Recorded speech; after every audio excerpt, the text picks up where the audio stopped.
Lyra didn't know that the man she'd just doused with wine was the most powerful alpha in the known territories. She didn't know that his simple black clothing masked a fortune worth more than her village's annual harvest. And she certainly didn't know that the moment their eyes met across the grand ballroom, golden threads of destiny had begun weaving themselves around her heart.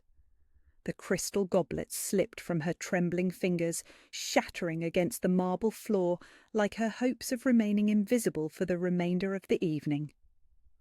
Wine spread across the stranger's chest in a dark stain, soaking into fabric that probably cost more than she'd earned in 5 years of servitude. Her breath caught in her throat as she waited for the inevitable explosion of rage, for the cruel words that would follow, for the dismissal that would strip away even this meagre position that kept food on her sister's table.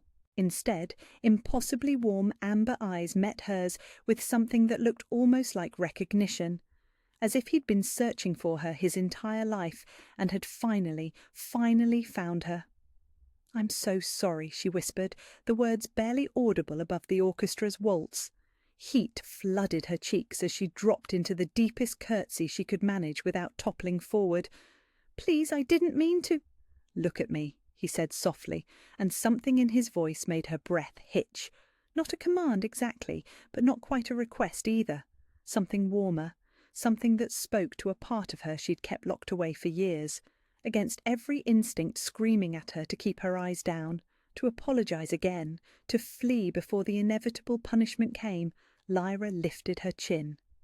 The stranger was tall, taller than any man she'd ever seen, with shoulders that spoke of strength and hands that looked gentle despite their obvious power. Dark hair fell across his forehead in waves that caught the candlelight, and those amber eyes held secrets she found herself desperate to uncover. "Better," he murmured, and something in her chest pulled tight at the approval in his voice. "What's your name?"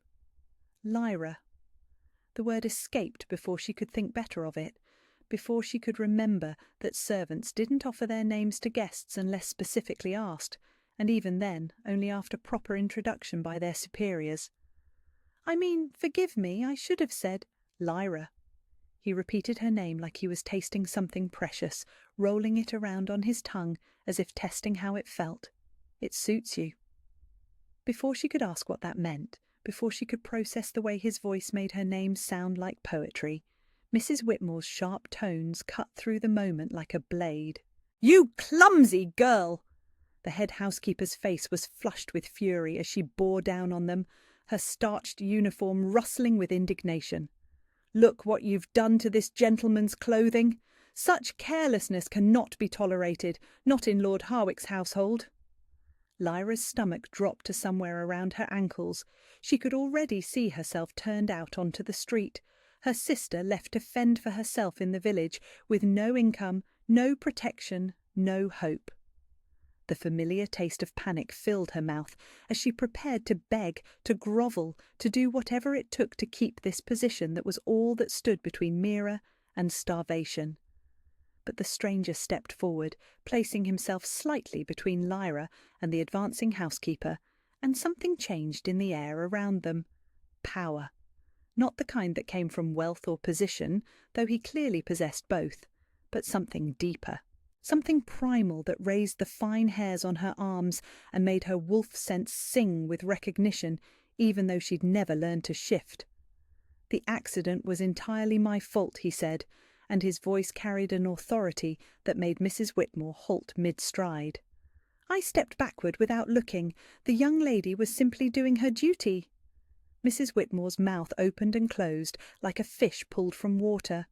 "But, sir, the wine—" "Is easily replaced," he said, with a smile that somehow managed to be both charming and final. "As is the shirt. I'm far more concerned with ensuring this lovely woman knows she's done nothing wrong." Lovely. Lyra's heart stuttered in her chest. When was the last time someone had called her lovely? When was the last time someone had defended her without expecting anything in return? Mrs. Whitmore shot Lyra a look that promised they would be having words later, but she dipped into a reluctant curtsy. "Of course, sir, as you say. Lyra, clean up this mess immediately and return to the kitchens." "Actually," the stranger said. "I was hoping Lyra might stay for a moment. I find myself in need of her particular assistance." The word sent something warm spiralling through her chest, even as her practical mind screamed warnings. Guests who asked for particular assistance from female servants usually wanted only one thing, and it was never anything that ended well for the servant in question. But there was something in his eyes, something steady and patient that didn't match the hungry looks she'd learned to fear. Mrs. Whitmore's expression suggested she was thinking along the same lines as Lyra's practical mind, but the authority in the stranger's voice left little room for argument. "Very well, sir. Lyra, you will assist this gentleman in whatever way he requires." The way she said it made Lyra's skin crawl, but the stranger's jaw tightened almost imperceptibly, and something flickered in those amber eyes that looked distinctly like anger. Not at Lyra, she realised with shock, but on her behalf. "Thank you," he said to Mrs. Whitmore in a tone that was clearly dismissal. The housekeeper hesitated for a moment, then retreated with obvious reluctance, no doubt to position herself within eavesdropping distance. They were alone, or as alone as anyone could be in a ballroom filled with the cream of the territory's nobility. The orchestra continued its waltz, couples swirled across the dance floor in a riot of silk and jewels, and Lyra stood frozen in place, hyper-aware of the broken glass at her feet, and the way this stranger's presence seemed to make the very air shimmer with possibility. "I should clean this up," she said finally, gesturing toward the wine and crystal shards. "And find something for your shirt." "Leave it," he said quietly. "Dance with me instead." The words hit her like a physical blow. Dance. With him. In front of everyone. The impossibility of it made her laugh. A short, sharp sound that held no humour whatsoever. "I'm a servant," she said, as if he might have somehow missed her simple grey dress, her work-roughened hands, her complete lack of jewellery or adornment. "I don't dance." "Everyone can dance," he said, extending one large hand toward her. "The question is whether you want to." Want to. When was the last time anyone had asked what she wanted? The question hung in the air between them like a challenge, like a promise, like the most dangerous thing she'd ever been offered. She looked at his hand, strong and elegant and utterly steady, and something inside her chest gave a strange little flutter. The golden thread she'd felt earlier pulled tighter, as if some invisible force was drawing them together whether she wanted it or not. And that was the problem, wasn't it? She did want it. Desperately, impossibly, against every scrap of self-preservation she'd developed over years of learning, that wanting things above her station led only to heartbreak. "I can't," she whispered. "People will stare. They'll talk." "Let them," he said simply, and the quiet confidence in his voice made her breath catch again. "Sometimes, Lyra, the only way forward is to stop worrying about what other people think and start trusting yourself." Trust yourself? As if she had anything left to trust. As if 3 years of scraping by on the edges of society hadn't taught her exactly how little her own judgment was worth. But there was something in his eyes, something warm and patient and utterly certain that made her want to believe him. Made her want to believe that maybe, just maybe, she deserved one moment of beauty in a life that had held precious little of it. Her hand trembled as she reached toward his, her fingers looking small and pale against his tanned skin. The moment they touched, electricity shot up her arm, settling somewhere behind her sternum like a second heartbeat. Heat bloomed in her chest, spreading outward until she felt warm all over for the first time in months. "There," he said softly, curling his fingers around hers with infinite gentleness. "That's better." The music swelled around them as he led her toward the edge of the dance floor, his touch steady and sure against her back. She could feel eyes on them, could practically hear the whispers starting, but somehow none of it seemed to matter. The only thing that mattered was the way he looked at her, as if she was something precious, something valuable, something worth defending. They moved together slowly, carefully, his larger frame sheltering her from the worst of the curious stares. He was an excellent dancer, she realized dimly, leading her through the steps with practiced ease and adjusting his movements to accommodate her inexperience. But more than that, he was patient. When she stumbled slightly, he steadied her without comment. When she forgot the sequence, he guided her back into rhythm without making her feel foolish. "What's your family name?" he asked as they swayed together, his voice low enough that only she could hear. The question made her tense. Family name, as if she had one worth claiming.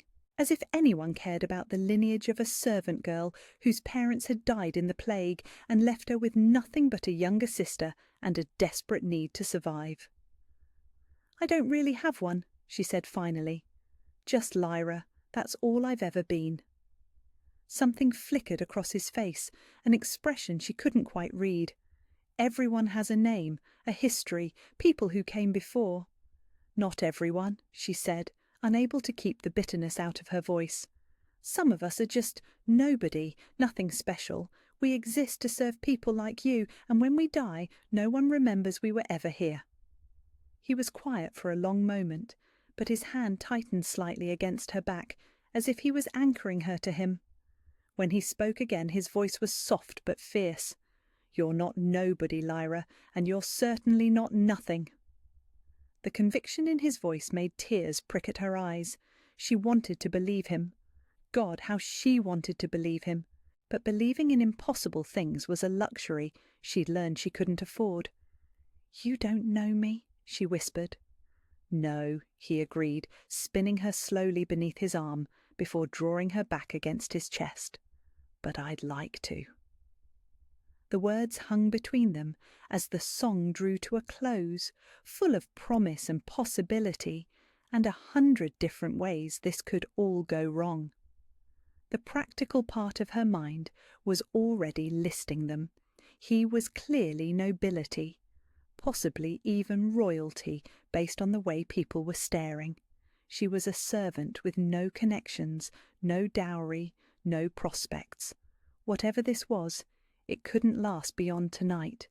She was setting herself up for heartbreak of the worst possible kind. But her heart didn't care about practicalities. Her heart was singing with the memory of his hand in hers, the warmth of his voice when he said her name, the way he'd stepped between her and Mrs. Whitmore's wrath without a moment's hesitation. Her heart was already half lost, and they'd only known each other for 20 minutes. As the music faded and couples began to separate, he kept hold of her hand, his thumb brushing across her knuckles in a gesture that was probably entirely unconscious, but sent sparks racing up her arm nonetheless. "I should go," she said reluctantly. "Mrs. Whitmore will be looking for me." "Will you be here tomorrow night?" he asked. Tomorrow night. Lord Harwick's birthday celebration, an even grander affair than tonight's introductory ball. She would be working, of course, invisible in her grey uniform, carrying trays and clearing glasses while the nobility celebrated. "I'll be working," she said. "Then I'll see you tomorrow night," he said, as if it was the most natural thing in the world, as if there wasn't an entire social structure designed to keep people like them apart. He lifted her hand to his lips, pressing a soft kiss to her knuckles that made her entire body flush with warmth. "Thank you for the dance, Lyra." And then he was gone, disappearing into the crowd with the easy confidence of someone who belonged in this world of silk and champagne and thousand-candle chandeliers. Leaving her standing alone beside the remnants of broken crystal, her hand still tingling from his kiss, her heart beating so fast she was surprised it didn't burst right out of her chest. She didn't even know his name.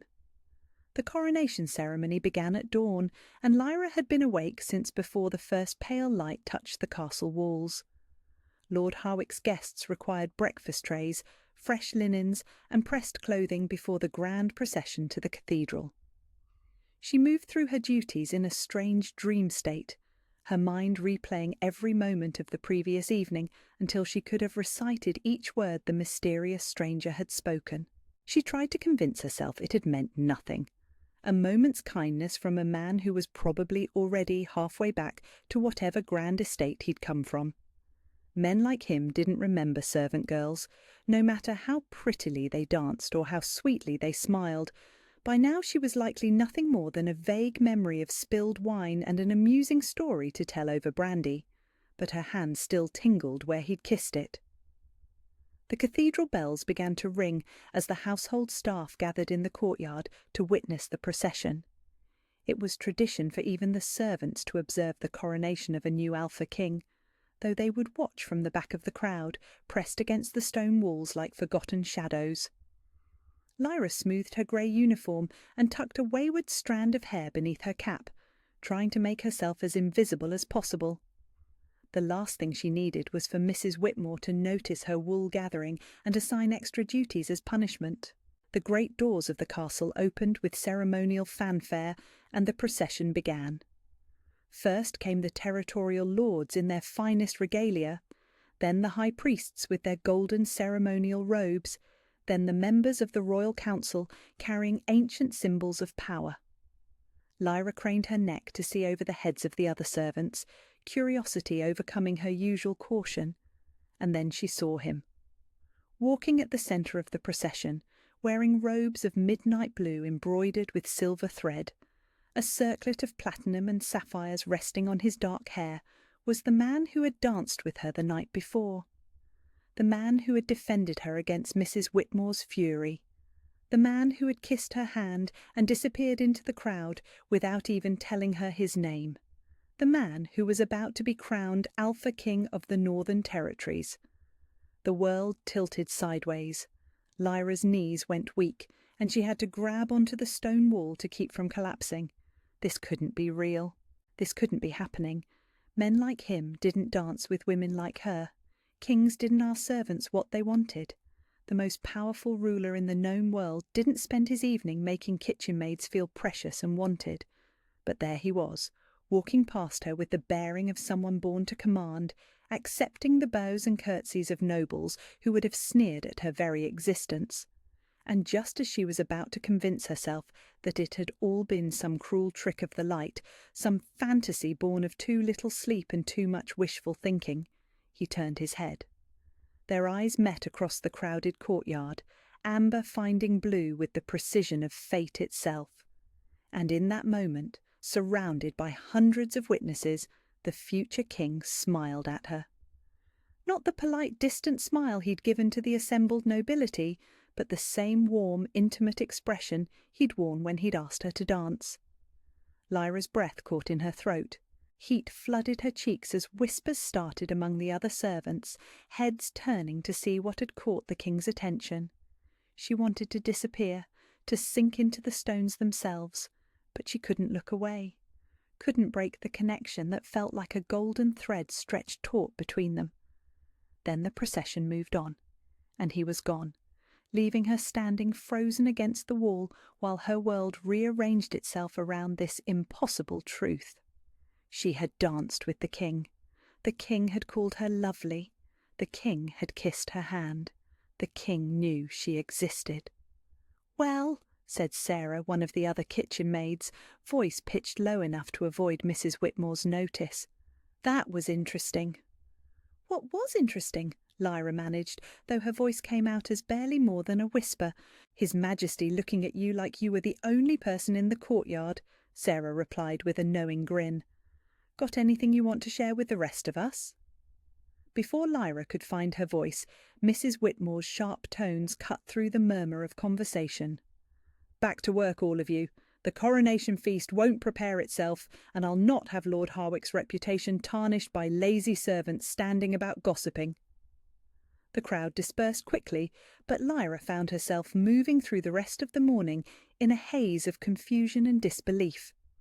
Every time she tried to focus on her tasks, her mind drifted back to that moment in the courtyard, to the way the soon-to-be king had looked at her as if she mattered, as if she was someone worth remembering. It was madness, it was impossible, and it was the most wonderful, terrifying thing that had ever happened to her. The coronation ceremony lasted until midday, and by the time the royal party returned to the castle, the feast was ready.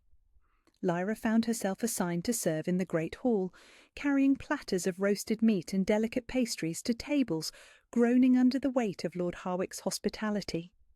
She kept her head down, her movements efficient and unobtrusive, trying to blend into the background the way she'd been trained. But she could feel eyes on her, a particular pair of amber eyes that seemed to track her movement across the room with an intensity that made her hands shake and her pulse race.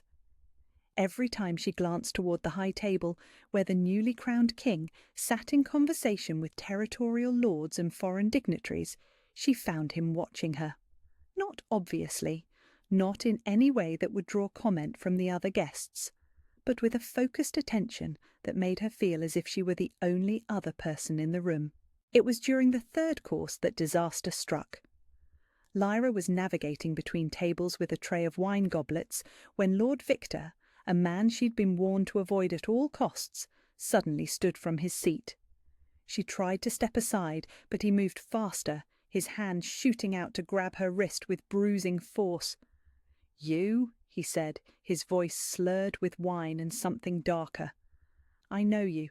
You're the little servant girl who was making such a spectacle of herself last night." Lyra's blood went cold. Lord Victor was known for his cruelty, his particular appetites, and his belief that servants existed for his entertainment in whatever form he chose. She'd heard whispers about maids who had caught his attention and been found broken and sobbing in dark corners, too terrified to speak of what had been done to them. "Please, my lord," she whispered, trying to pull away without dropping the tray. "I need to serve the wine." "The wine can wait," he said, his grip tightening until she gasped in pain. "I want to know what spell you cast on His Majesty to make him notice a nobody like you." The word hit her like a physical blow. Nobody. That's what she was, what she'd always been. For a few precious hours she'd allowed herself to forget that truth, to believe that maybe she could be something more. But Lord Victor's cruel laughter brought reality crashing back. "Perhaps His Majesty doesn't realise what you really are," Victor continued, loud enough now that nearby conversations were faltering. Perhaps someone should enlighten him about the true nature of servant girls who put on airs above their station. Lyra's vision blurred with tears of shame and terror. She could feel the attention of the entire hall focusing on them, could see the cruel amusement in the faces of nobles who viewed her humiliation as entertainment. This was what came of wanting things beyond her reach. This was what came of believing, even for a moment, that she could be more than nothing. But then a voice cut through the murmur of conversation like a blade, cold and sharp and carrying absolute authority. "Release her, now." Every head in the hall turned toward the high table where King Matthias had risen from his seat. Gone was any trace of the gentle man who had danced with her the night before. In his place stood something primal and dangerous, power radiating from him in waves that made the very air shimmer with threat. Lord Victor's hand loosened slightly on her wrist, but his cruel smile didn't waver. "Your Majesty, surely you don't concern yourself with the discipline of servants." "What I concern myself with," the king said, his voice carrying easily across the suddenly silent hall, "is men who put their hands on women without permission. Release her, Victor. I will not ask again." The threat in those words was unmistakable. Lord Victor released her wrist so quickly that Lyra stumbled, nearly dropping the tray. But before she could steady herself, before she could flee back to the safety of the kitchens, the king spoke again. "Lyra, come here." Every eye in the hall followed her as she walked toward the high table on legs that felt like water. The tray trembled in her hands, wine sloshing dangerously close to the rim of the goblets. She could hear whispers starting, voices speculating about who she was and why the king knew her name. When she reached the high table, King Matthias extended his hand toward her, just as he had the night before. But this time accepting it would be witnessed by every important person in the Northern Territories. This time there would be no pretending it meant nothing. "Your Majesty," she whispered, her voice barely audible, "I should return to my duties." "Your only duty right now," he said softly, "is to trust me. Trust me." The same words, spoken in the same gentle tone that had convinced her to dance with him when every instinct screamed that it was impossible. And just like the night before, something in his voice made her want to believe him. She set the tray on a nearby table and placed her trembling hand in his. The king helped her up to the raised platform where the high table sat, his touch steady and reassuring, despite the hundreds of eyes watching their every movement. When she was standing beside his chair, he turned to address the hall. "Let me make something perfectly clear," he said, his voice carrying to every corner of the great hall. "Lyra is under my personal protection. Anyone who harms her, threatens her, or treats her with anything less than the respect she deserves will answer to me directly." The silence that followed was deafening. Lord Victor's face had gone pale, though whether from fear or rage Lyra couldn't tell. The other nobles looked stunned, uncertain how to react to their new king's unprecedented declaration. Then King Matthias looked down at her, and his expression softened into something warm and private that was meant only for her. "Are you all right?" She nodded, not trusting her voice. Her wrist still ached where Victor had grabbed her, but the king's hand in hers was warm and steady, anchoring her to the moment. "Good," he said quietly. Then, louder, addressing the hall again, "I believe Lord Victor was just leaving." It wasn't a suggestion. Victor's jaw worked furiously for a moment, but he was smart enough to recognize a dismissal when he heard one. He sketched a mocking bow toward the high table and stalked from the hall, but not before shooting Lyra a look of pure malice that promised this wasn't over. As the doors closed behind him, conversation gradually resumed, though Lyra could feel curious glances still directed their way. The king helped her down from the platform, his hand lingering on hers for a moment longer than necessary. "Thank you," she whispered. "You don't need to thank me for doing what any decent man would do," he replied. "But I think we should talk, privately. Privately." The word sent a thrill of terror and anticipation through her in equal measure. Private conversations with kings didn't end well for servant girls. Everyone knew that. But the gentleness in his voice, the way he'd defended her without hesitation, made her want to trust him despite every warning voice in her head. "I'll be in the rose garden in an hour," he said quietly, "if you'd like to join me." If she'd like to, again he was asking, not commanding, giving her a choice when he could have simply ordered her compliance. Lyra nodded, not trusting herself to speak. The king smiled, that same warm expression that made her feel like she was the only person in the world, before returning to his seat and the conversation she'd interrupted. She walked from the hall on unsteady legs, hyper-aware of every whisper that followed in her wake. By tomorrow, the entire castle would know that King Matthias had publicly defended a servant girl. By the end of the week, the gossip would have spread to every territory in the kingdom. Her life as she knew it was over. Whether that was a blessing or a curse remained to be seen. But as she slipped through the corridors toward the servants' quarters, one thought echoed in her mind above all others. The king had called her by name. In front of everyone, he had claimed her as someone worth protecting. For the first time in her life, she wasn't nobody. The question was, what happened to servant girls who stopped being nobody? The rose garden was bathed in golden afternoon light when Lyra finally found the courage to leave the servants' quarters. She'd spent the hour since the king's invitation pacing her tiny shared room, her mind spinning between terror and impossible hope. Half the castle's staff had already cornered her with questions she couldn't answer, whispers following her through every corridor. What did the king want with a servant girl? What had she done to earn his protection? How long before his attention moved on to someone more suitable? The questions she couldn't voice, even to herself, were far more dangerous. What if he meant it? What if this wasn't some cruel game or momentary whim? What if the impossible warmth in his amber eyes was real?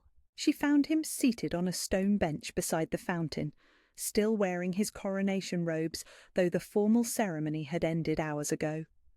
The circlet of platinum and sapphires caught the late sunlight, a reminder of exactly who he was and how vast the distance between them truly stretched. But when he looked up at her approach, his expression was the same gentle warmth she remembered from their dance. "You came," he said, and something in his voice suggested he hadn't been entirely certain she would. "You asked me to," she replied, settling carefully on the far end of the bench, maintaining a respectful distance that felt safer than the magnetic pull she felt toward him. "I did." He was quiet for a moment, studying her face with an intensity that made heat rise in her cheeks. "Are you afraid of me, Lyra?" The question caught her off guard with its directness. She opened her mouth to give the expected answer, the safe answer that would keep her out of trouble, then stopped. He'd asked for truth, not flattery. "Yes," she said quietly, "but not in the way you probably think. Tell me." The gentle command in his voice made something in her chest flutter. She looked down at her hands, clasped tightly in her lap, searching for words that might explain the complex tangle of emotions he inspired. "I'm afraid of what you represent," she said finally. "I'm afraid of wanting things I can never have. I'm afraid of believing in something beautiful and having it destroyed. And I'm terrified that you'll realize I'm exactly what everyone says I am. Nobody special, nothing worth remembering, and then I'll have to live with the memory of this moment for the rest of my life." The silence that followed was so profound she could hear the splash of water in the fountain, the distant call of evening birds, the rustle of silk as he shifted beside her. When she finally found the courage to look at him, his expression held something that looked almost like pain. "Matthias," he said quietly. "Your Majesty?" "My name. It's Matthias, and I want you to use it." The intimacy of the request stole her breath. Servants didn't use the king's given name, ever. The very suggestion was so far beyond protocol it bordered on blasphemy. "I can't," she whispered. "It wouldn't be proper." "Forget proper," he said, turning to face her fully. "When we're alone like this, I don't want to be your king. I want to be just Matthias, the man who asked you to dance, the man who thinks you're the most beautiful thing he's ever seen." Beautiful! The word hit her like a physical blow, so unexpected and impossible that tears sprang to her eyes before she could stop them. "Don't," she said, her voice breaking. "Please don't say things like that." "Why not?" "Because they're not true, because I'm not beautiful, I'm not special, I'm just—" She stopped, choking on the words she'd heard so many times they'd become part of her identity. "Just what?" His voice was infinitely gentle, patient in a way that made her want to tell him everything. "Just a servant whose parents died in the plague, just a girl who scrubs floors and carries trays and tries to keep her sister fed. Just nobody who happened to spill wine on the wrong person." The words came out in a rush, years of accumulated shame and self-doubt pouring out before she could stop them. "I don't have a family name worth claiming, or a dowry worth mentioning, or any of the things that make a woman valuable. I'm exactly what Lord Victor said I am, nobody."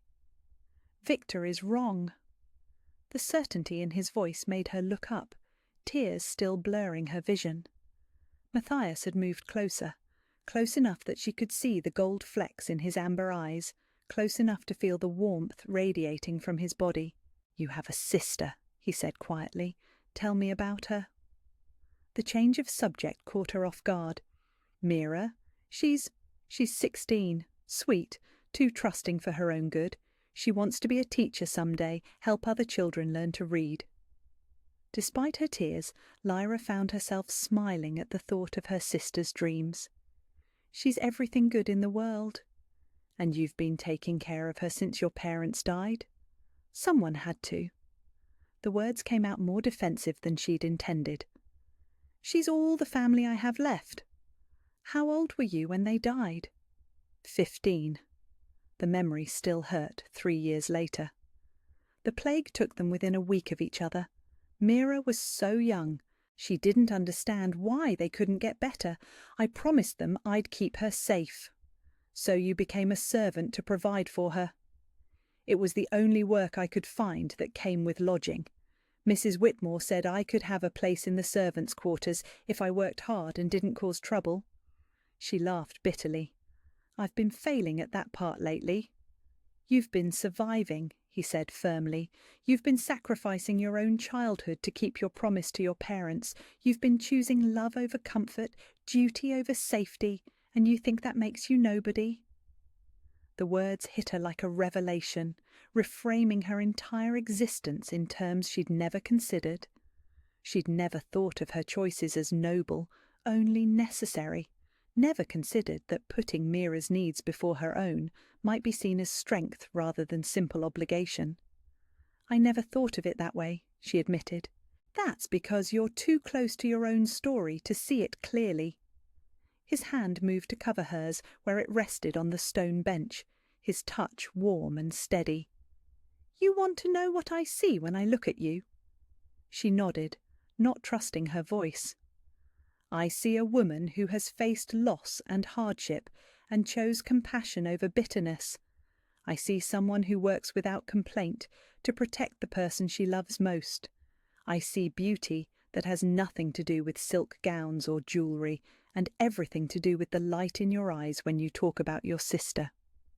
His thumb brushed across her knuckles, the same gesture that had made her heart race the night before. "I see someone worth knowing, worth protecting, worth—" He trailed off, but something in his expression finished the sentence for him.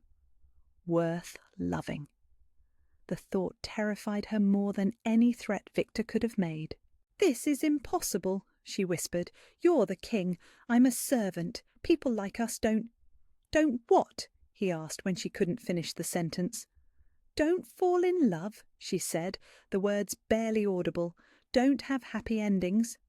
"Says who?" The question hung between them in the golden afternoon air, challenging everything she'd been taught about her place in the world. Before she could find an answer, the sound of approaching footsteps made them both turn toward the garden entrance. Mrs. Whitmore appeared on the path, her expression grim and determined. Behind her walked a man Lyra didn't recognize, tall, stern-faced, wearing the dark robes of a royal counsellor. "Your Majesty, Mrs." Whitmore said with a curtsy that managed to convey both respect and disapproval.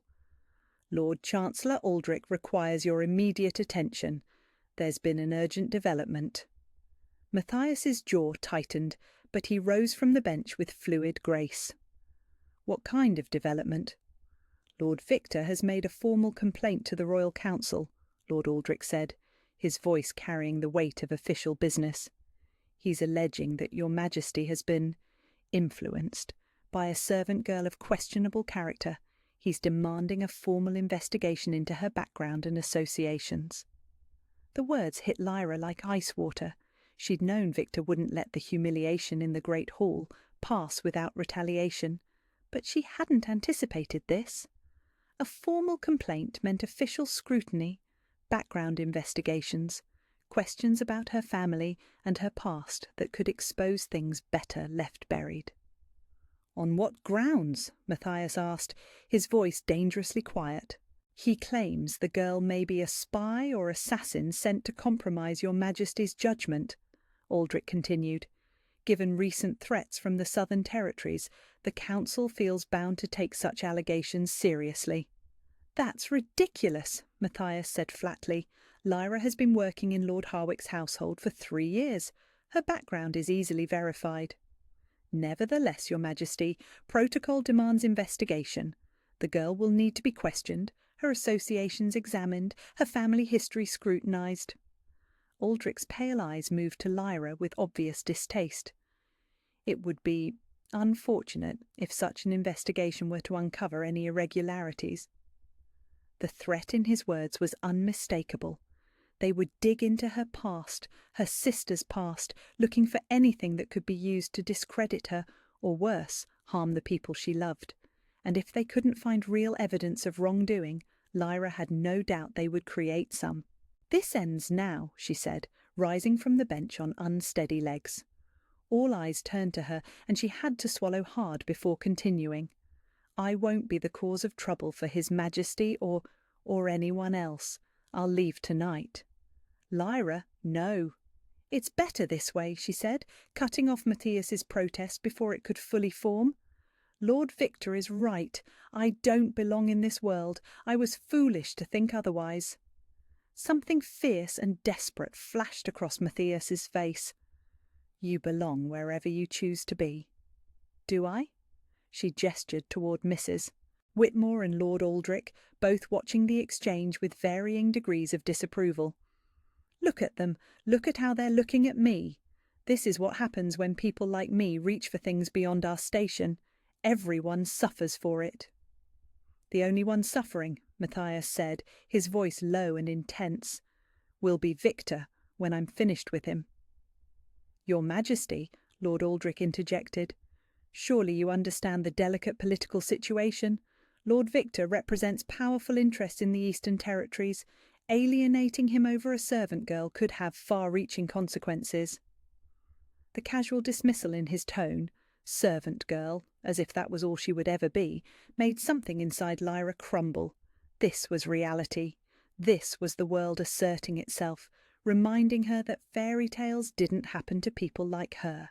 "He's right," she said quietly, looking directly at Matthias even as her heart shattered. "I'm not worth a political crisis." "You're worth everything," he said fiercely, but she was already backing away, putting distance between them before her resolve could crumble. "I'll pack my things tonight," she said to Mrs. Whitmore. "Mira and I will be gone by morning." "Lyra, wait." But she couldn't wait, couldn't stand there and watch the impossible dream die slowly under the weight of political reality.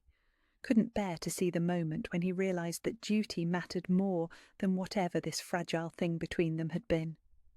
She ran from the garden, tears blurring her vision as she fled through corridors that had never felt more like a maze. Behind her she could hear Matthias calling her name, but she didn't stop, couldn't stop. Because some part of her was terrified that if she turned around, if she saw the expression on his face, she might be foolish enough to believe that love could conquer the impossible distance between a king and a servant girl. And that kind of foolishness, she'd learned, only led to heartbreak. In her tiny room, she pulled out the battered cloth bag that held everything she owned and began folding her few possessions with trembling hands. By tomorrow she would be gone from the castle, gone from this world of silk and candles and impossible dreams, gone from the only man who had ever made her feel like she might be worth something more than nothing. The golden thread in her chest pulled tight, as if something vital was tearing apart. But that was fitting, she supposed. Some threads were never meant to hold. Lyra had barely finished packing her meagre belongings when she heard the howl. It echoed through the castle walls like a sound torn from the very soul of the earth, wild, desperate, and heartbreakingly familiar, despite the fact that she'd never heard Matthias in his wolf form. But somehow, impossibly, she knew it was him. The golden thread in her chest pulled so tight it was agony, as if something vital was being ripped away piece by piece. She pressed her hand to her sternum, gasping at the physical pain of separation, and understood with crystal clarity that this bond between them was real. More real than politics or protocol or the vast chasm between their stations in life. More real than her fear. She was halfway to the window, drawn by an instinct deeper than thought, when Mira burst through the door. Her sister's face was flushed with exertion and bright with excitement, completely oblivious to the catastrophe unfolding around them. "Lyra, you'll never guess what's happened!" Mira threw herself onto the narrow bed, bouncing with the enthusiasm of youth. "Lady Catherine offered me a position as her daughter's companion. Can you believe it? Real wages, my own room, and she says she'll help me find a tutor." "We have to leave," Lyra interrupted, her voice hollow. "Tonight, pack only what you can carry." The excitement drained from Mira's face, replaced by confusion and growing alarm. Leave? But why? What's happened? How could she explain? How could she tell her sweet, trusting sister that she'd been foolish enough to believe in fairy tales, and now they both had to pay the price for her impossible dreams? "I made a mistake," she said simply, and now we have to go." "What kind of mistake?" Mira stood, moving to block Lyra's path to the door. "This is about the king, isn't it? About what happened at the feast?" The perceptiveness of the question caught Lyra off guard. She tried so hard to shield Mira from the gossip, but apparently word had reached even the upper servants' quarters. "It doesn't matter what it's about," she said, gently moving Mira aside. "What matters is that we leave before—" A commotion in the courtyard cut off her words. Shouts, the sound of horses, men calling orders in voices tight with urgency. Lyra moved to the window and felt her blood turn to ice. Lord Victor stood in the castle courtyard, surrounded by armed guards wearing his colours. But these weren't the ceremonial guards who attended formal functions. These were fighting men, battle-hardened and dangerous, their hands resting easily on weapon hilts. And they were looking up at the servants' quarters with predatory intent. "Mira," she said quietly, not taking her eyes from the scene below, "do you remember the servants' passage that leads to the stables? The one behind the kitchens? Yes, but—" "I need you to go there now. Take nothing but the clothes on your back. Wait for me by the old oak tree near the east gate." "Lyra, you're scaring me." "Good." She turned to face her sister, and something in her expression must have conveyed the gravity of the situation, because Mira's eyes widened. "Fear will keep you alive. Go, now. And if I'm not there within the hour, take the road north to grandmother's cousin in Millbrook. Do you remember the way?" Mira nodded, tears beginning to gather in her eyes. "But what about you?" "I'll be right behind you," Lyra lied. "Go." She watched from the window as Mira slipped from the room, then turned her attention back to the courtyard. Victor was speaking to one of his men, gesturing toward the castle. Whatever he was planning, it wasn't going to wait for official council investigations or formal procedures. He was taking matters into his own hands. Lyra was still watching when she heard footsteps in the corridor outside her door. Heavy boots, multiple sets, moving with military precision. Her heart hammered against her ribs as she looked around the tiny room for anything that might serve as a weapon, but there was nothing. Just a scared girl with no training and no hope against trained killers. The door burst open without ceremony. 3 of Victor's guards filled the doorway, their expressions coldly professional. Behind them, Victor himself appeared, his mouth curved in a smile that held no warmth whatsoever. "Well, well," he said, stepping into the room with casual arrogance. "The little servant girl who thinks she can bewitch kings. Lord Victor?" She forced her voice to remain steady, though every instinct screamed at her to run. "I was just leaving, as requested." "Were you? How convenient." He moved closer, and she caught the scent of wine on his breath, though his eyes were clear and calculating. "Unfortunately, I'm afraid your departure will have to be delayed." The guards moved to block any escape route, and Lyra felt the walls of the small room closing in around her. This was what came of reaching beyond her station. This was the price of believing, even for a moment, that she could be something more than what the world had decided she was.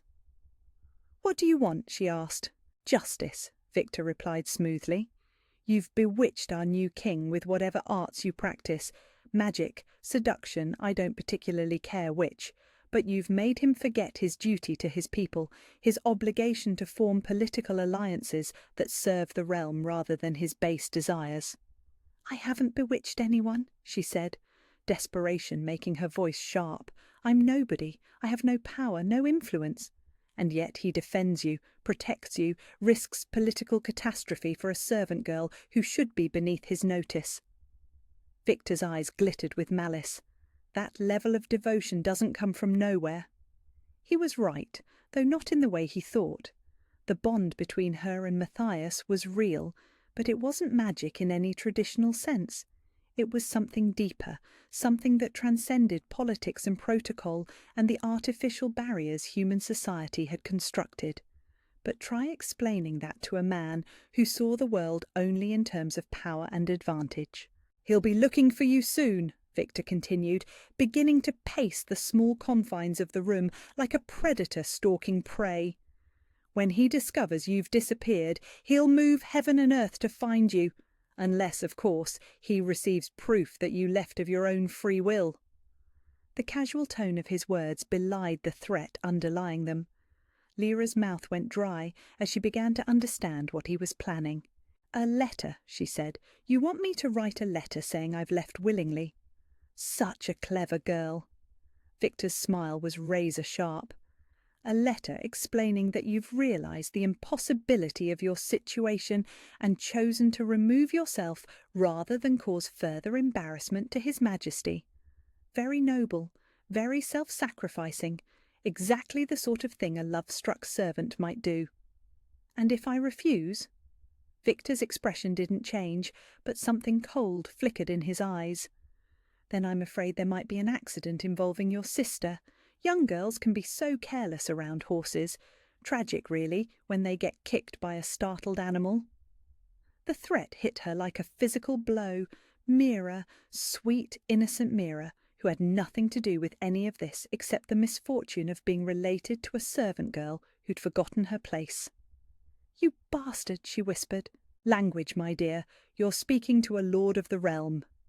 Victor gestured to one of his guards, who produced a quill and parchment with practised efficiency. "Now then, shall we compose your farewell?" She wanted to refuse, wanted to tell him exactly where he could put his threats and his political machinations. But the memory of Mira's bright face, her excitement about Lady Catherine's offer, her dreams of becoming a teacher, all of it hung in the balance. Some choices weren't really choices at all. With trembling hands, she took the quill and began to write the words that would destroy the only happiness she'd ever known. Each letter felt like a betrayal, each word another nail in the coffin of her impossible dreams. She was halfway through the letter when the howl came again, closer this time and filled with such raw anguish that tears sprang to her eyes. Matthias was looking for her, calling for her, and she was about to break his heart with lies written under threat. The irony wasn't lost on her. She'd spent 3 years believing she was nothing, nobody worth remembering. But here was proof that she mattered to someone, that her absence could cause such profound pain to the most powerful man in the realm. If only it were enough to change anything. She was signing her name to the letter when the world exploded into chaos. The door to her room didn't just open, it disintegrated. Wood splintered and flew as something massive struck it from the outside, and through the wreckage stepped the largest wolf Lyra had ever seen. Its coat was midnight black with silver markings, its eyes the familiar amber she'd come to love, and its expression held murderous intent as it focused on Victor. The guards reached for their weapons, but they might as well have tried to fight a force of nature. The wolf moved with inhuman speed and strength, sending armed men flying like leaves in a hurricane. But it was careful, so careful not to hurt her, even in the chaos of violence that followed. Victor backed against the far wall, his face pale with terror as he finally understood exactly what he'd been threatening. This wasn't just a man who'd formed an inconvenient attachment to a servant girl. This was an alpha in the truest sense, and someone had threatened his mate. The wolf positioned itself between Lyra and Victor, its massive form radiating barely leashed violence. When it spoke, its voice was Matthias's voice, but changed, deeper and rougher with the wolf's influence. "You made a mistake, Victor," the wolf said, words carefully formed despite the changed vocal cords. "You threatened what is mine." Victor tried to speak, to justify or explain or bargain, but no words came. The wolf took a step closer, and the lord, who'd seemed so powerful and confident just moments before, cowered against the wall like the coward he truly was. "The letter," Matthias said without turning away from Victor. "Lyra, show me the letter." She held up the parchment with shaking hands, the words she'd been forced to write feeling like acid on her tongue. Matthias read it quickly, his expression growing darker with each line. "You would have let me believe she left willingly," he said to Victor, and there was death in his voice. "You would have let me think she chose to abandon what we have. Your Majesty, please."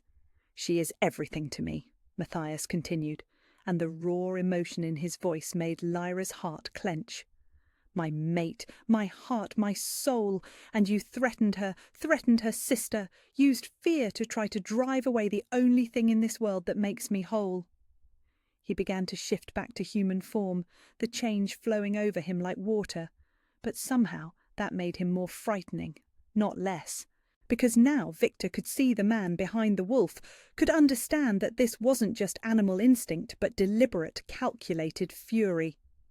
"Guards!" Matthias called, and immediately the room filled with royal guards wearing the crown's colours. They took in the scene, the destroyed door, the unconscious mercenaries, the cowering lord, and moved to secure Victor without needing specific orders. "Victor of the Eastern Territories," Matthias said formally, "you are charged with threatening members of the royal household, coercing a subject of the crown, and conspiracy against the throne. You will be held in the dungeons until your trial." As the guards dragged Victor away, he managed one last act of spite. "She's still nobody," he shouted over his shoulder. "A servant! You're destroying your reign for a servant." Matthias watched until Victor disappeared from sight, then turned to Lyra with an expression that held everything: relief, love, fierce protectiveness, and something that looked almost like worship. "Are you hurt?" he asked, his hands hovering over her as if he was afraid she might disappear if he actually touched her. "I'm fine," she said, though her voice shook. "Matthias, I'm so sorry. I was going to leave. You were going to sacrifice yourself to protect the people you love," he said simply, "just like you've been doing your entire life." Before she could respond, he dropped to one knee before her, there in her tiny servant's room with its narrow bed and cracked walls and single grimy window. The gesture was so unexpected, so impossible, that her breath caught in her throat. "Lyra," he said, looking up at her with those amber eyes that had haunted her dreams, "I don't have a ring. I don't have pretty words prepared. All I have is the truth." "Matthias, what are you—" "You are not nobody," he said fiercely. "You are everything. You are the missing piece I didn't even know I was looking for. You are home and peace and the promise of every tomorrow I want to live." Tears were streaming down her face now, but she couldn't look away from his face, from the absolute certainty in his expression. "Marry me," he said. "Not because I'm a king and I can command it, but because I'm a man who loves you more than his own life. Because you make me want to be worthy of the crown I wear.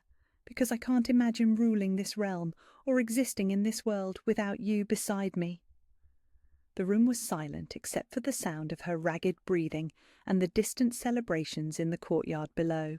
Through the broken door she could see curious servants gathering, drawn by the commotion, their faces reflecting amazement at the impossible scene unfolding before them. "I'm still a servant," she whispered. "You're my choice," he replied. "My mate, my queen, if you'll have me." Queen. The word felt foreign and impossible, like something from the fairy tales she'd stopped believing in years ago. But the man kneeling before her was real. The love in his eyes was real. The golden thread connecting their hearts was real. Maybe, just maybe, some fairy tales were true after all. "Yes," she whispered, the word barely audible. Then, louder, with growing certainty, "Yes." He rose to his feet and gathered her into his arms, spinning her around the tiny room as if it were a palace ballroom. When he set her down, his hands cupped her face with infinite gentleness. "I love you," he said, and the words fell between them like a benediction. "I love you too," she replied, and meant it with every fibre of her being. When he kissed her, it was with the promise of forever. The weeks that followed were a whirlwind of impossible transformations. One day, Lyra had been a servant girl who believed herself worth nothing, and the next she was betrothed to the most powerful alpha in the known territories. The castle that had once felt like a maze of restrictions now opened before her like a flower, every door unlocked, every room available for her exploration. But the most profound change wasn't in her surroundings, it was in herself. "Your posture is improving, my lady," said Lady Catherine with approval, as Lyra practiced walking with the graceful bearing expected of future royalty. The older woman had been assigned as her primary tutor, a task she'd accepted with surprising enthusiasm after witnessing the king's fierce devotion to his chosen bride. "Remember, you're not trying to disappear anymore. You're learning to take up the space you deserve." Take up space. The concept still felt foreign after years of making herself as invisible as possible. But with each passing day, each gentle correction and patient instruction, Lyra felt something unfurling inside her chest, a confidence she'd never known she possessed. "Better?" she asked, adjusting her shoulders and lifting her chin. "Much." Lady Catherine smiled warmly. "His Majesty will be pleased with your progress." Matthias. Even thinking his name sent warmth spreading through her veins like honey in sunlight. He visited her every day, sometimes for formal lessons in royal protocol, sometimes simply to steal moments of quiet conversation in the gardens. Each interaction deepened the golden thread between them, until she could feel his presence even when he was in distant parts of the castle, attending to matters of state. "Lady Catherine?" Lyra hesitated, then plunged ahead with the question that had been troubling her. "Do you think I'll ever truly belong here? I mean, really belong, not just because Matthias loves me?" The older woman set down her embroidery and regarded Lyra with thoughtful eyes. "My dear, you've been belonging here since the moment you chose to protect your sister over your own safety. Nobility isn't about bloodlines or birth certificates, it's about character.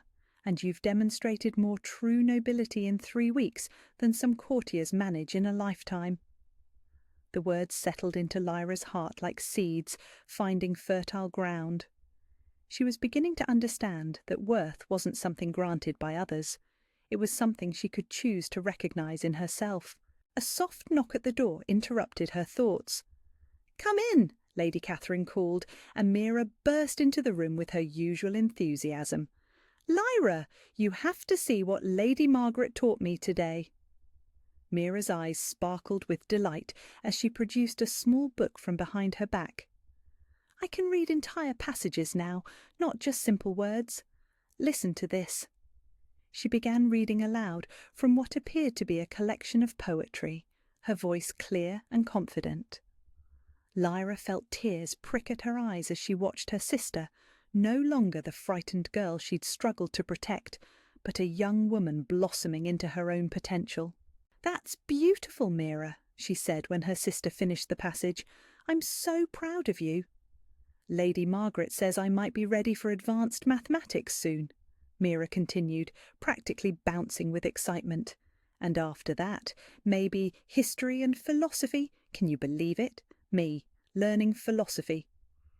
"I can believe it," Lyra said firmly. "You're brilliant, and you always have been. You just needed the chance to show it." After Mira left for her afternoon lessons, Lady Catherine resumed the day's instruction. They covered everything from proper table settings for state dinners to the subtle art of diplomatic conversation. Each skill felt like armour against the doubts that still occasionally whispered in Lyra's mind. "You don't belong here. You're just a servant girl playing dress-up. It's only a matter of time before he realises his mistake." But those whispers were growing fainter with each passing day, drowned out by evidence of her own growing competence and the unwavering support of those around her. The afternoon brought her favourite part of the daily routine, her private time with Matthias. Today they met in the library, a massive room filled with leather-bound volumes and afternoon sunlight streaming through tall windows. He was waiting for her when she arrived, looking magnificently royal in his formal doublet and crown, but his face lit up with such pure joy at the sight of her that her heart skipped a beat. "How did your lessons go today?" he asked, rising to greet her with the gentle kiss that had become their customary hello. "Lady Catherine says I'm making excellent progress," she replied, settling beside him on the cushioned bench he'd had positioned by the windows. "Though I still feel like I'm playing a role sometimes." "You're not playing a role," he said firmly, taking her hand in both of his. "You're growing into who you were always meant to be. The crown doesn't make the queen, Lyra. The queen makes the crown meaningful." His absolute certainty never failed to amaze her. In moments when her own confidence wavered, his belief in her served as an anchor, steady and unshakable. "Tell me about your day," she said, curling against his side with the easy intimacy they'd developed. "Any crises that require royal intervention?" "Nothing I couldn't handle," he replied, his arm tightening around her. "Though Lord Aldrich is still grumbling about the irregularity of our engagement, he seems to think I should have consulted the council before proposing to you." "Should you have?" The question slipped out before she could stop it, carrying with it all the insecurities she'd been trying to overcome. Matthias turned to face her fully, his amber eyes serious. "Lyra, look at me. Do you trust me?" "With my life." "Then trust me when I tell you this. I would burn this entire kingdom to the ground before I'd let anyone, council included, dictate who I can love. You are my choice, my heart, my mate. No political consideration in the world is worth more than that." The fierce certainty in his voice sent shivers of pleasure through her. This was the alpha in him, the primal part that recognized her as his and would defend that bond against any threat.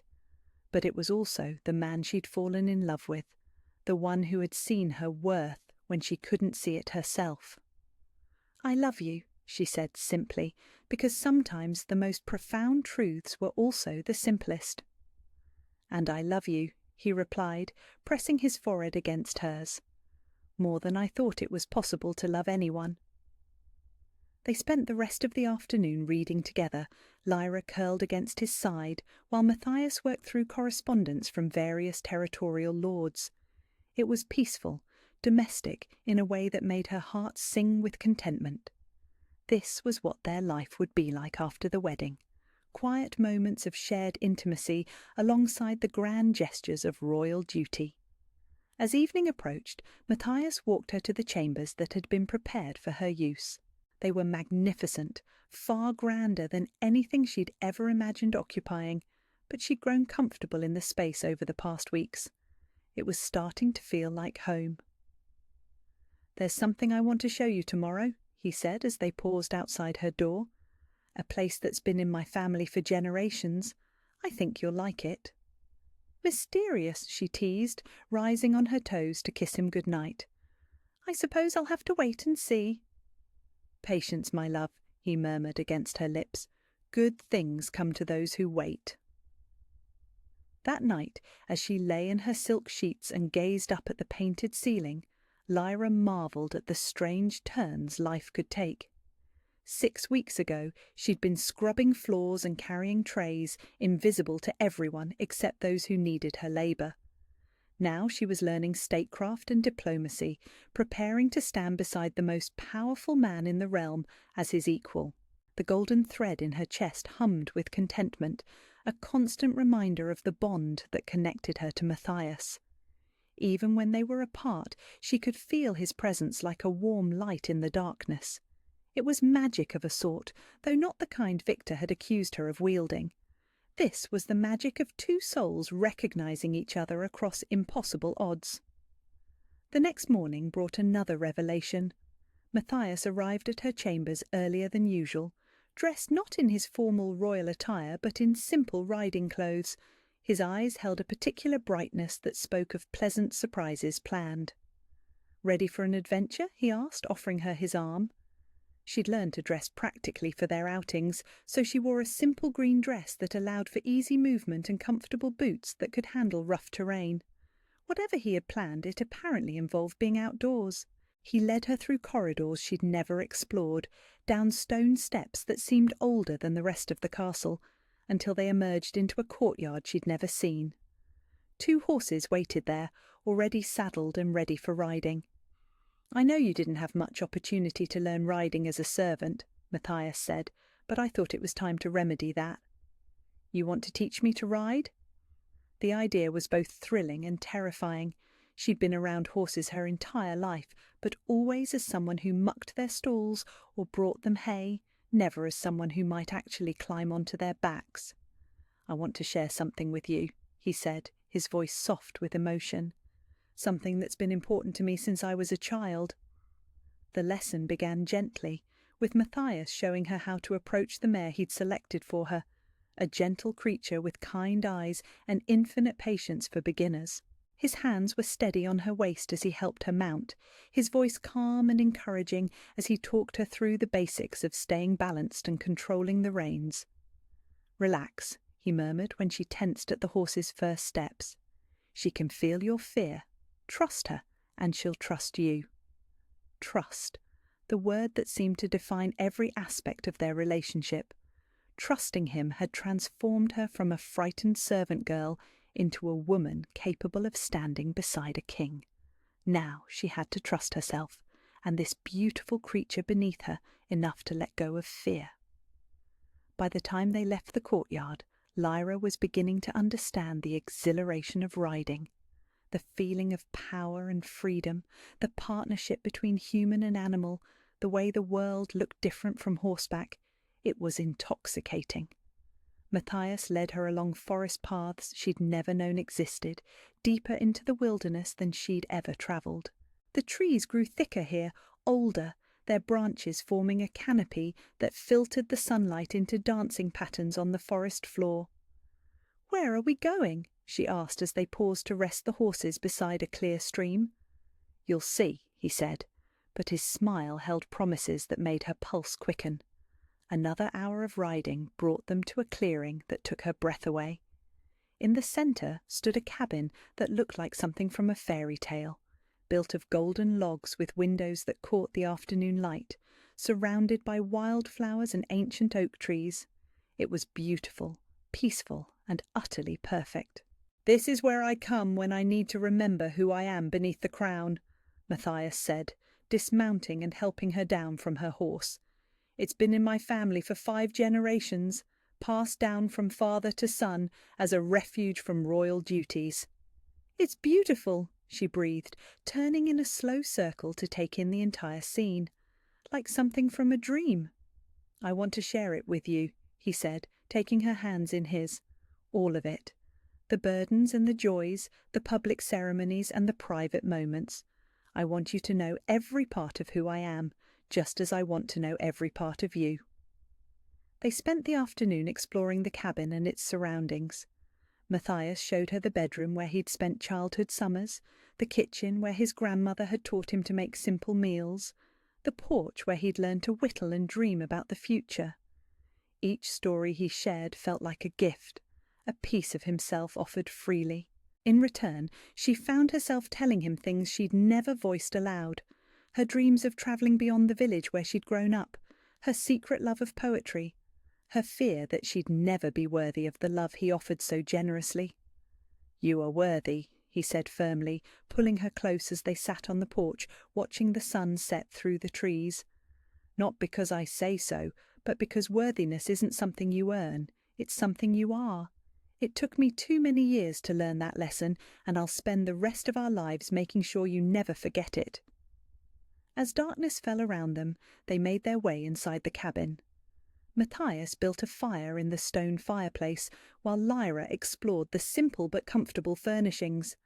Everything felt perfectly sized for 2 people who wanted nothing more than to be together.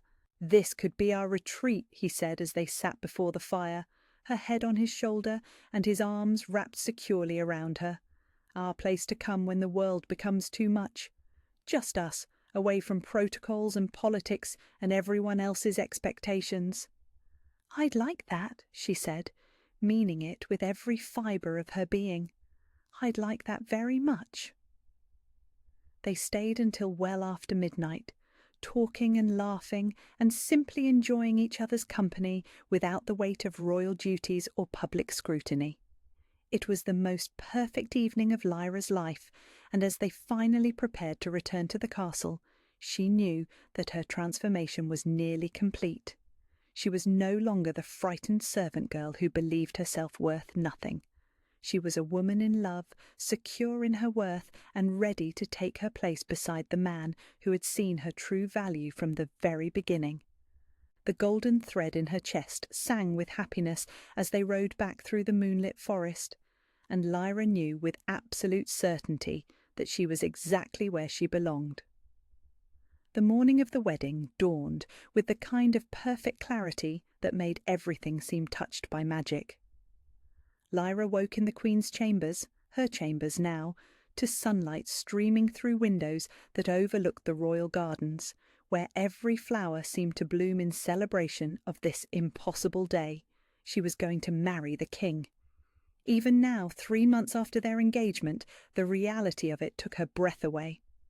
"My lady!" called Sarah, the maid who had once worked alongside her in the kitchens and now served as her personal attendant. "The preparations are ready whenever you are." Lyra rose from the silk-covered bed that still felt too grand to be hers and moved to the window.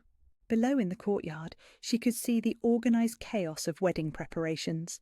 Servants hanging garlands of white roses, guards positioning themselves for the ceremony, nobles arriving in their finest clothes to witness the most talked-about wedding in the kingdom's history. The servant girl marrying the king. Even the bards were already composing songs about it. "Sarah," she said quietly, "do you ever think this is all some elaborate dream?" Her friend, for that's what Sarah had become, despite the change in their circumstances, laughed warmly. "Every day, my lady. But if it is a dream, it's one the whole kingdom is sharing. Have you seen the crowds gathering outside the gates? They've come from every territory to witness this wedding." Lyra had seen them, and the sight had both thrilled and terrified her.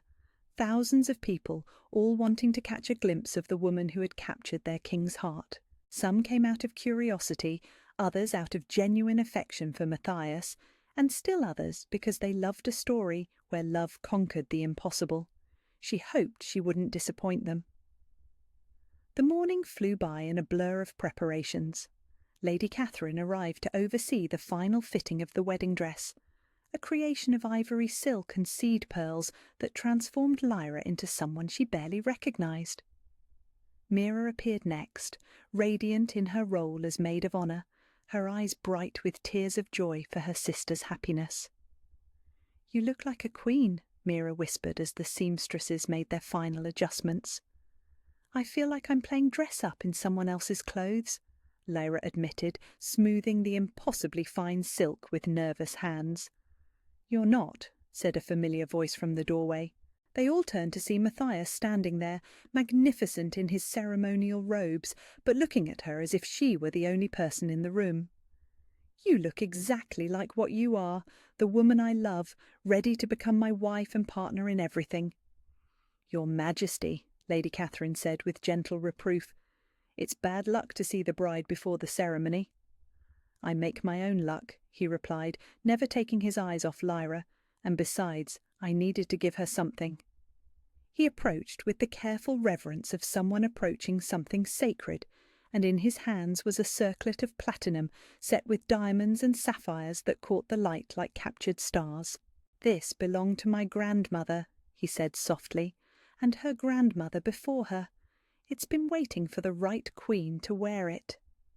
"Matthias," she breathed, overwhelmed by the weight of tradition and history he was placing on her shoulders. "I don't know if I'm ready for this." "You've been ready since the moment you chose love over fear," he said, lifting the circlet and placing it gently on her head. "Since the moment you decided you were worth fighting for." The circlet settled into place as if it had been made for her, and when Lyra looked in the mirror, she saw not a servant girl playing dress-up, but a woman prepared to stand beside the man she loved and help him rule with wisdom and compassion. "There," Matthias said with satisfaction. "Perfect." The ceremony took place in the cathedral before an assembly that included nobility from every territory in the kingdom. As Lyra walked down the aisle on Lady Catherine's arm, the woman who had become like a mother to her stepping in for the parents she'd lost, she felt the weight of hundreds of eyes upon her. But the only gaze that mattered was Matthias's, warm and steady and full of such love that it made her feel like she could conquer the world. The high priest spoke of duty and honour, of the sacred bond between mates, of the responsibility they were accepting to serve their people with wisdom and compassion. But Lyra barely heard the formal words, too caught up in the miracle of this moment. in the impossibility made real. When it came time for their personal vows, Matthias took her hands in his and spoke words that were meant for her alone, though witnessed by hundreds. "Lyra," he said, his voice carrying clearly through the cathedral, 3 months ago you were convinced you were nobody. You were wrong. You were always somebody, my somebody, the missing piece I didn't know I was looking for. Today, I don't just take you as my wife, I choose you as my partner, my equal, my queen in every way that matters." Tears streamed down her face as she found her own voice to respond. "Matthias, you taught me that worth isn't something you earn from others. It's something you recognize in yourself. You saw value in me when I couldn't see it, and you waited patiently while I learned to see it too.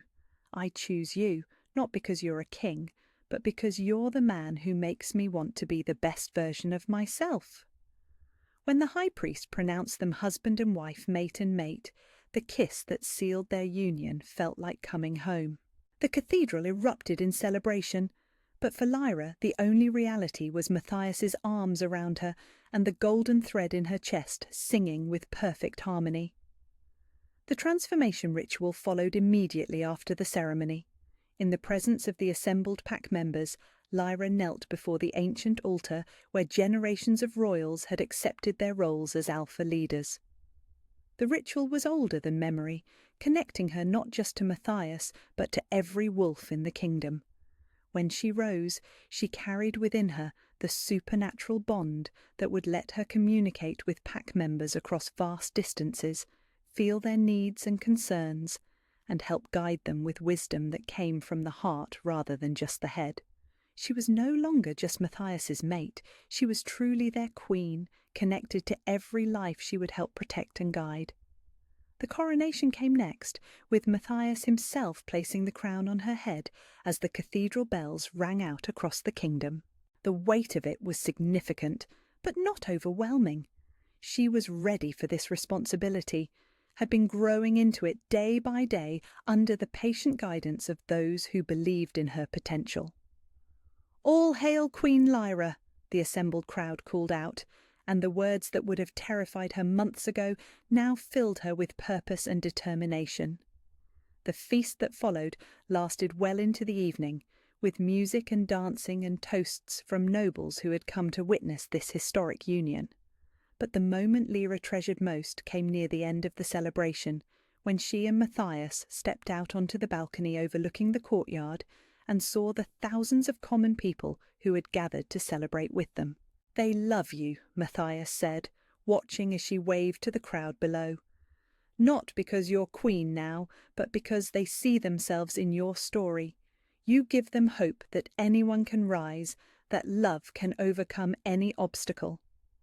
"I hope I can be worthy of that faith," she said. "You already are," he replied, pulling her close as the crowd cheered below. "You always have been." Later that evening, in the privacy of their shared chambers, they sat before the fireplace and talked about their plans for the kingdom. Not the grand political schemes that had dominated royal marriages in the past, but simple, practical ideas about how to make life better for ordinary people. Schools in every village, so children like Mira could learn regardless of their birth. Fair wages for servants and labourers. Courts that dispensed justice equally, whether the accused was noble or common. It was ambitious, revolutionary even, but with their combined strength and the love of their people, Lyra believed they could make it reality.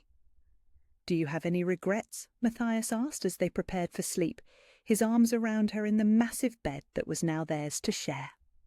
"Only one," she said, settling against his chest where she could hear the steady beat of his heart. "I regret that it took me so long to believe I deserved this happiness. And now? Now I know better," she said firmly.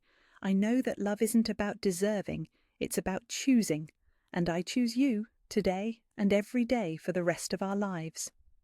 "Forever," he agreed, pressing a kiss to the top of her head. As sleep claimed them both, Lyra reflected on the journey that had brought them to this moment. From a frightened servant girl who believed herself nothing to a queen, prepared to help rule a kingdom with wisdom and compassion. It seemed impossible, But it had happened one choice at a time. The choice to stay when fear told her to run. The choice to trust when experience warned her against it. The choice to believe in love when logic insisted it was impossible. She was no longer the girl who had spilled wine on a stranger at a ball.